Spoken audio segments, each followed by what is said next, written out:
السلام عليكم ورحمة الله وبركاته. ازيكم حبايبي، عاملين ايه؟ صباح الفل. النهارده اليوم من اوله حبيت اشارك معاكم الطريقة بتاعة فطيرة تحفة جدا، مشبعة وكمان صحية جدا جدا جدا. هتجربوها والله بجد تحفة. هي اختي بصراحة هي اللي عملت الوصفة وانا من وراها بطلت اعمل غيرها. تحفة. بعدين هشة كده مش كأنكم بتاكلوا عيش، لا هتعجبكم قوي والله باذن الله. يعني جربوها وقولوا لي في التعليقات ايه رأيكم. اول حاجه هاخد 3 معالق شوفان كبيره، حابين تقللوا تمام. يعني انا هي دي بتعمل معايا فطيره واحده تمام. 3 معالق شوفان. المكونات بقى اللي احنا بنحطها الباقيه، انا هحط معلقه صغيره من اللي هو حبه البركه، معلقه صغيره او معلقتين من السمسم تمام. وده بذر كتان، ممكن تحطوه او ممكن ما تحطوهوش، اللي ما بيحبش مش بيفضل تمام شيلوه مش مشكله. يعني هحط معلقه صغيره بس عشان هو له طعم كده بيبقى صعب ساعات ناس مش بتستحبه، يعني مش بتحبه فبلاش. دي بذور شيا هحط منها معلقتين صغيرين. وده بقى اللي هو حب الرشاد، ده على فكره ممتاز جدا. حب الرشاد ده فيه كميه كالسيوم لا بأس بها للعظم وللمفاصل، فدخلوه دايما في اكلكم. دي كده المواد اللي انا عملتها دي، الحاجات البذور دي انا هحط عليها شويه ميه يا دوب اغطيها واسيبها. هي هتشرب الميه، الشوفان هيشرب الميه وهي هتتبل فيها بس كده. شويه ميه اللي هو ايه يا دوبك، تبقى كده بالمنظر ده شويه وهتلاقوها شربت الميه كلها تمام. دلوقتي عندي بيضتين هحط عليهم ذره ملح وفلفل، شويه ملح وفلفل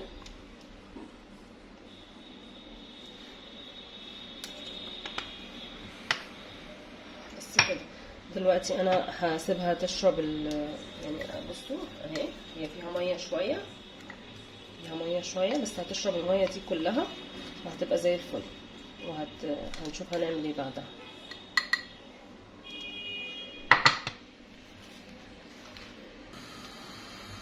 ودلوقتي بصوا شربت الميه تعتبر كلها.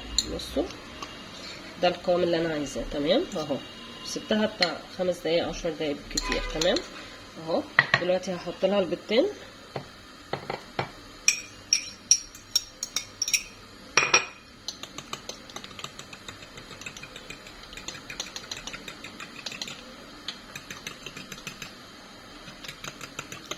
تقدروا تضيفوا بهارات. انا صراحه ساعات بحط بهارات بطاطس بتبقى تحفه تحفه تحفه حلوه جدا، يعني بتديها طعم جميل تمام.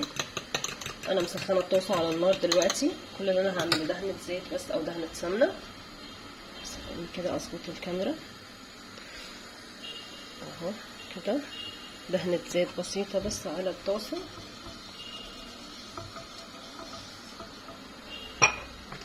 ودلوقتي خلاص انا كده هنزل بالايه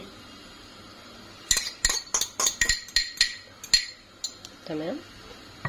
دلوقتي هوزعها على الطاسه كلها عشان تعمل معايا هخليها على نار عاليه وهحط عليها بقى ايه الغطا. انا ما عنديش غطا بصراحه للطاسه دي فهحط الصينيه هسيبها وبعد كده هوطي عليها شويه، بس في الاول شويه على نار عاليه وبعد كده هوطي النار عليها شويه واسيبها بقى، وبعد كده هقلبها على الناحيه التانية. ودلوقتي تعالوا نشوفها مع بعض. بسم الله اهو من تحت بس اعرف ان هي لونت كده. هبص ما لونتش قوي، لا لسه شويه عايزه تاخد لون من تحت، لسه ما خدتش لون. هسيبها بس. بصوا خلاص شربت يعني تعتبر دخلت في سوا.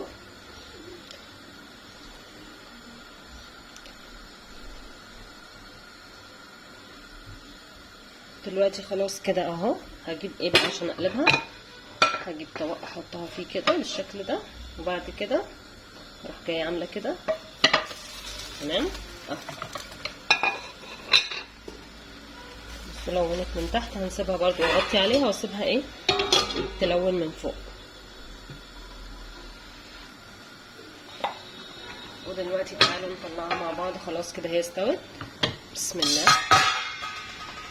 طفي بس ده نحطها كده. تقدروا بقى وهي على النار تحطوا جبنه موتزاريلا اهو هنا كده اهي، انا حطيتها معلش بقى اهي. بصوا ممكن تحطوا جبنه موتزاريلا على الوش وهي على الطاسه، بتبقى تحفه بقى، تسيح عليها وانتم مغطيين بالغطا. تمام. او في اوبشن تاني ان انتوا تحطوا مثلا زعتر بزيت زيتون، وتحطوا نص هنا مثلا زيت زعتر وزيت زيتون، وهنا جبنه فيتا برده جميل جدا. عايزين تحطوا كله جبنه فيتا، انا بصراحه هحط جبنه فيتا دلوقتي وبس، بتبقى خطيره مش محتاجه اكتر من كده. دلوقتي بقى هحط معاكم انا محضره شاي بلبن هنا، هحضره دلوقتي. هحط الميه السخنه محضره. بسم الله.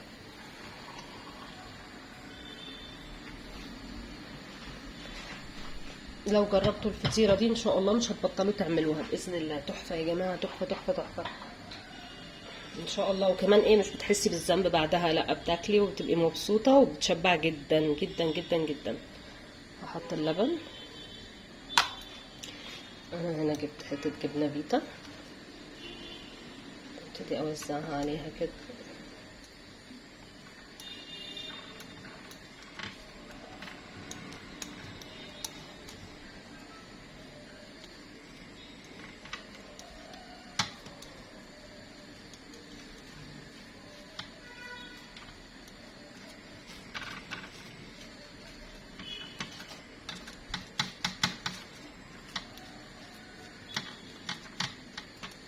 بالشكل ده كده. ممكن ترشوا على الوش زعتر بقى لو حابين. ممكن اعمل معاكم هنا شويه زعتر اللي هو دقه. احط نصها مثلا شويه زعتر كده هرشها.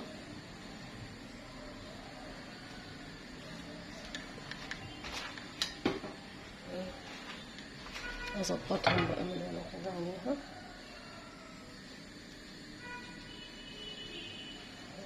كده، وشوية زيت زيتون بقى بس كده.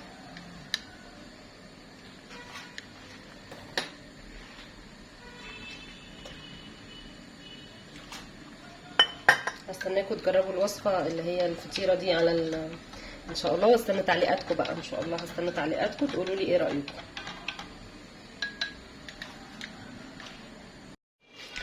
ودلوقتي تعالوا هنعمل أكلة جميلة جدا وسهلة بإذن الله. دي بطاطس مكعبات أنا عملتها، قطعتها مكعبات وهحطها في الإير فراير. عاملة كمية محترمة.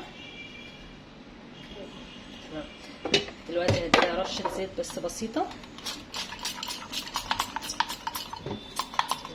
مش عايزة بس كده. تمام.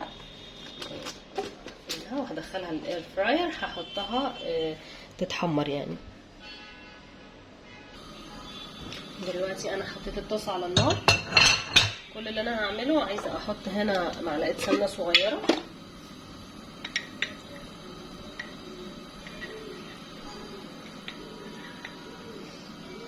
مش صغيره قوي يعني، معلقه كبيره.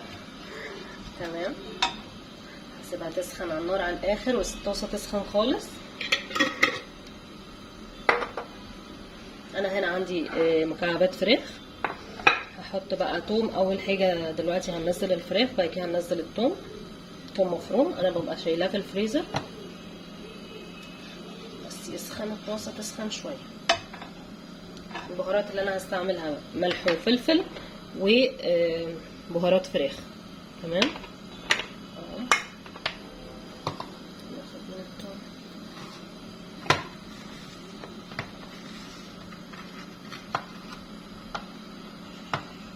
وبس كده. دلوقتي هحط الفراخ. دلوقتي الطاسه سخنت خالص معايا، هنزل بقى بالفراخ كده.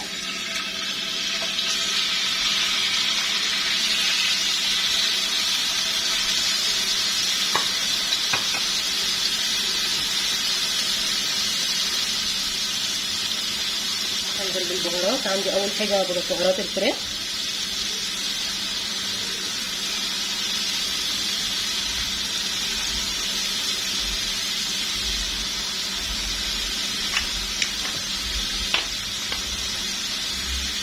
بعد كده فلفل اسمر،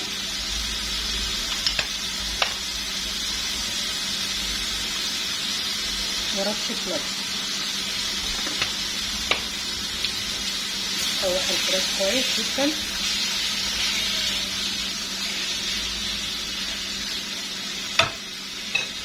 هنزل بمعلقه صغيره توم. تمام.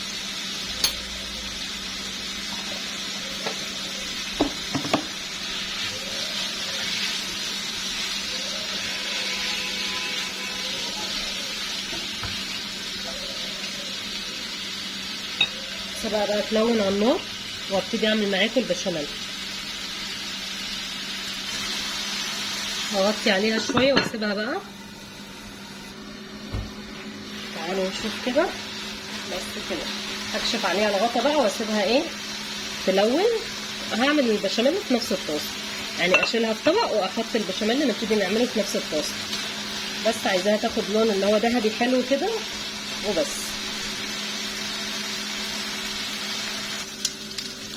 ودلوقتي اهو هو ده اللون اللي انا عايزه اوصله. خلاص كده هشيل بقى الكلام ده، هحطه في طبق ونبتدي نعمل بشاميل على طول.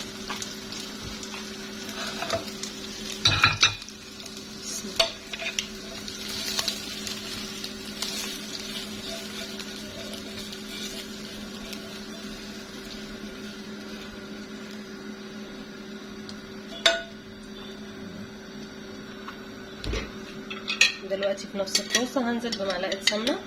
هنحاول نخفف السمنه. هو البشاميل الاصلي بنحط سمنه على قد الدقيق، بس ده كلام كتير جدا هيبقى دسم قوي، فانا بعمله بطريقه اخف. بحط معلقه كبيره سمنه. تمام. بعد كده هنزل بالدقيق. عندي دي كوبايه دقيق هنزل بيها. هشوح بقى الدقيق في السمنه لغايه لما ريحته تطلع بس.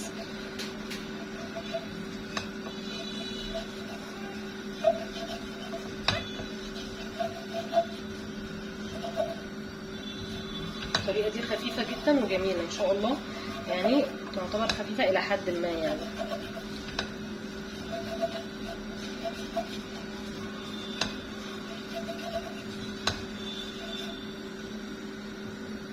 هحط بقى البهارات اللي انا عايزه احطها في الدقيق في البشاميل عامه. احط الملح،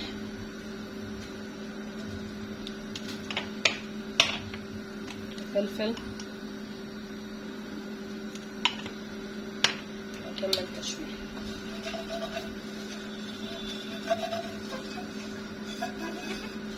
خلاص كده انا ريحه الدقيق طلعت. ده عباره عن شوربه على لبن، يعني نص كيلو لبن ونص شوربه. تمام. نص كيلو شوربه يعتبر لتر كامل يعني هنزل بيه. بعد كده لو كلكعت معايا هعمل كل اللي انا هعمله بسم الله، هجيب بالهاند بلندر واشتغل، يعني هخليها تبقى ناعمه، مفيش مشكله خالص يعني، موضوع بسيط.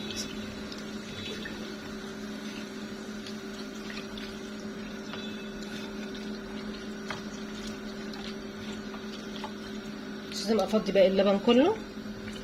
طبعا السمنه هي اللي بتخليها بقى القوام يبقى سايح وكريمي وكده، فمش مشكله. احنا هنديها ضربه في الخلاط او بالهاند بلندر وارجع لكم نزود بقيه الخليط، بقيه اللي هو اللبن على الشوربه.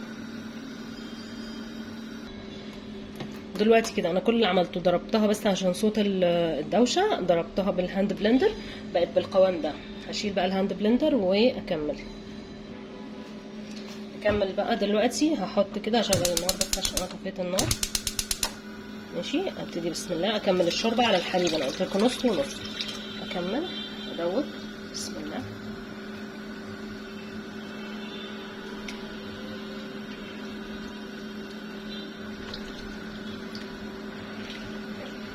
بدون ما نحتاج بقى ان احنا نحط دسم كتير بقى وتبقى دسمه قوي يعني كده ونحس بالذنب بعدها. في تركه بس واحده انا بحطها بعد ما خلاص كده حطيت الشوربه والبتاع، هحط بشر جوز الطيب بيوديها في حته تانية بصراحه، حاجه بسيطه قوي يعني همسه. اطلع واحده بالمبشره هنا عندي كده، وهبشر شويه من جوز الطيب مش كتير.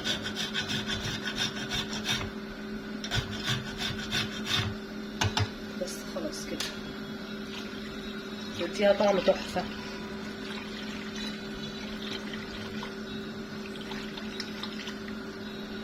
نفضل نقلبها بقى لغايه لما ايه القوام يتقل معانا ويتختخ او يطلع فقاقيع يعني.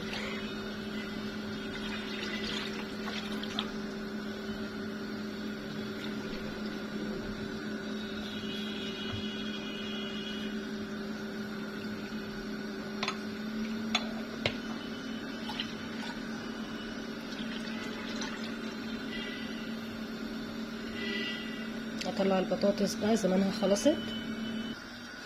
ودلوقتي جبت البطاطس من الاير فراير، بصوا شكلها زي المتحمره بالظبط يعني برشه زيت. هنزل فيها بقى هنا في الصاج. انا جايبه عندي هنا صينيه بايركس، هخبز فيها يعني هدخلها فيها الفرن وانا ظبطت الباقي كده تمام. هديها بس رشه ملح وفلفل. ثانيه واحده اودي دي وهديها رشه ملح وفلفل تمام. والبشاميل اللي هنا عندي خلاص طفيت عليه. دلوقتي هنزل بالفراخ برضو اوزعها على البطاطس. بصوا بقى اكله تحفه. وطبعا مشغلين الفرن من قبل، من ساعه ما ابتدينا عشان ايه يسخن، عشان ندخل على طول اول ما نخلص على 200 على درجه حراره 200. ودلوقتي كده هحط طبقه البشاميل. لحظه واحده بس نجيب ايه اوكي نجيب البشاميل. بسم الله. هو سايب شويه البشاميل، مش مطلوب ان هو يبقى يعني زي بتاع المكرونه بشاميل، بيبقى قوامه كده سايب اكتر احسن تمام. هوزع بقى عليها كلها بس كده. على الوش بقى ايه هنديها رشه جبنه موتزاريلا، وعلى الفرن على طول. نجيب الجبنه ودلوقتي هحط بقى الجبنه الموتزاريلا على الوش.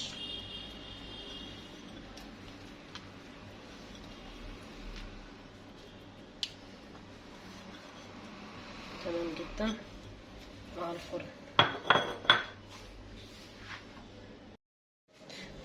ودلوقتي الصينيه طلعت من الفرن، هي بتتكلم عن نفسها تحفه يا جماعه. جربوا الوصفه هتدعوا لي والله، متنسوش تدعوا لي ان شاء الله. اللي هيجرب الوصفه هيدعي لي، مش هيدعي عليا يعني او هيدعي عليا لو عامل دايت بقى هيدعي عليا. بسم الله. هي بتبقى الصوص كده منها فيها، فما بتبقاش يعني زي البشاميل بقى اللي هو تقيل زي ما قلت لكم في الاول. تبقى كده ايه صايصه. تحبوا تعملوا جنبها شويه رز بالشعريه، تحبوا تاكلوها كده لوحدها براحتكم خالص. بس هي يعني تحفه تحفه تحفه تحفه. جربوها وهتعجبكم جدا ان شاء الله.